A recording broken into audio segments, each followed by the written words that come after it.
હમણાં મેં વોટ્સઅપમાંથી video clip જોઈ હતી. મેઘરાજસિંહ એવું બોલે છે કે દેવાજ ખવડને હું ઘરે જઈને મારી નાખું.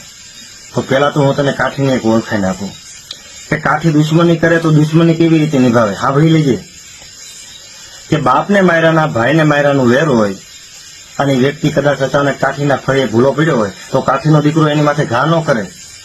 શું કામ? કે મારા આશરે છે, મારાથી ઘા ન થાય. આ કાઠીની વાત કરું છું. અને તે શું કર્યું? દેવાજ ખવડ ક્યાં તારો દુશ્મન હતો? તારા ડાયરામાં આવતા કદાચ મોડું થયું એટલે તે બે કોટરિયા પી અને ગાડી તોડી નાખી. એ ફૂટલાય તારાથી થાય, કાઠીથી ન થાય.